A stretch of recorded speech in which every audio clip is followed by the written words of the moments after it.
सो इस वीडियो में हम लोग बात करने वाले हैं अबाउट रिजर्व मनी, और इसको कई बार हाई पावर मनी भी कहते हैं, और साथ साथ हम लोग समझेंगे अबाउट मनी मल्टीप्लायर।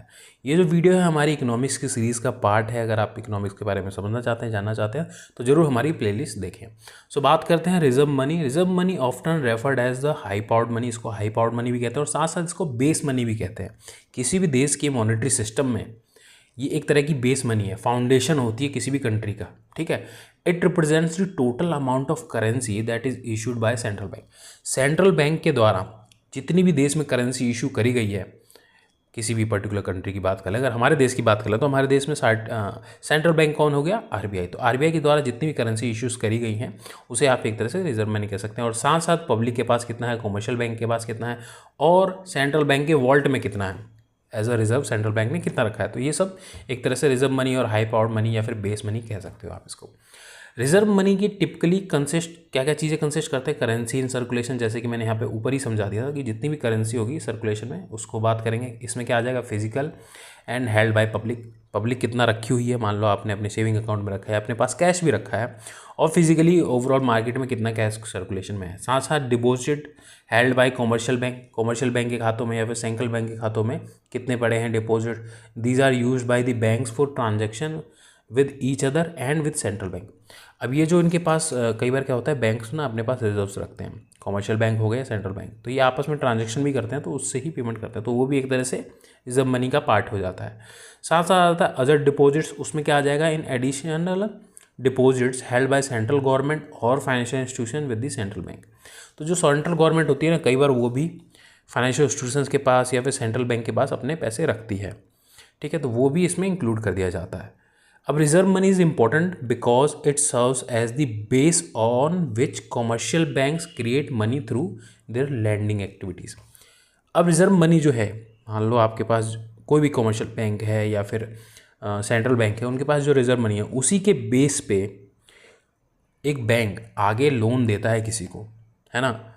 तो उसका कैलकुलेशन जस्ट मैं अगली स्लाइड में बताऊंगा, जिसमें हम मनी मल्टीप्लायर के बारे में बात करेंगे।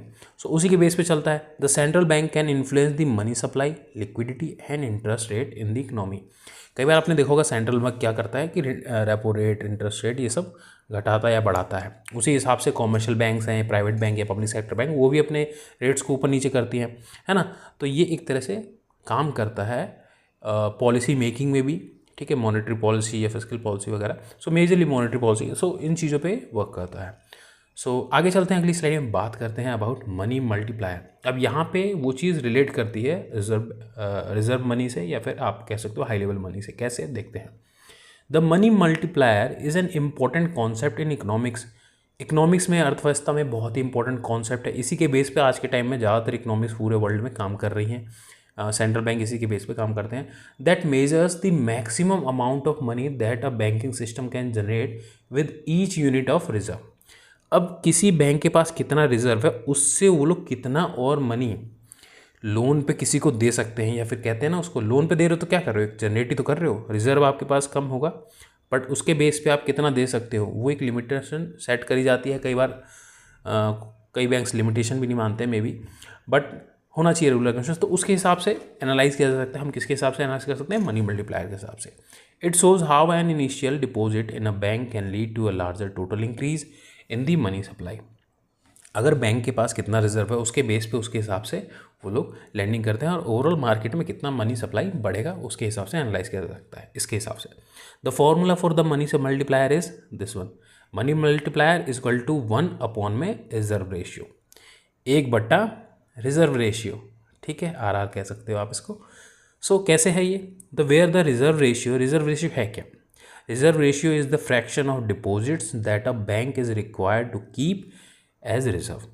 अब बैंक के पास जो फ्रैक्शन ऑफ डिपॉजिट है उसी को हम फ्रैक्शन ऑफ डिपॉजिट को ही हम कहेंगे रिजर्व रेशियो। फॉर एग्जांपल के तौर पे, if the reserve ratio is 10%, example के तौर पे, सो विच मीन्स 0.1%, ठीक है, या फिर 0.1, that money multiplier would be कितना आएगा?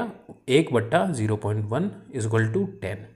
सो ये हो गया 10 is equal to money multiplier, इतना निकल के आ गया।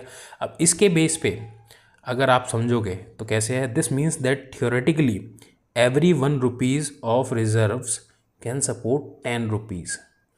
मतलब अगर बैंक ने 1 रुपया रखा है तो उसके बेस पे वो 10 रुपया दे सकता है या फिर मनी क्रिएट कर सकता है मार्केट में, उतनी इकोनॉमी में मनी को पंप किया जा सकता है। टोटल मनी इन इकोनॉमी, ठीक है। यूजुअली इतना होता नहीं है, जैसे यहाँ पे दिख रहा है 10 इतना नहीं होता है, कई बार कम होता है। सो बट जैसे फॉर एग्जांपल के तौर पे है, डिपेंड करता है वैसे तो बैंक टू बैंक, ठीक है, कई बार हो भी सकता है may be. However the actual money multiplier might be lower, जैसे कि मैंने बताया, बिकॉज सम मनी में नॉट बी रीडिपोजिटेड और बैंक्स में होल्ड एक्सेस रिजर्व्स ऑल्सो, ठीक है। सो आई थिंक आपको आइडिया लग गया होगा कि ओवरऑल मनी मल्टीप्लायर क्या है and reserve money and high power money क्या है। सो मिलते हैं अगली वीडियो में, तब तक के लिए नमस्कार।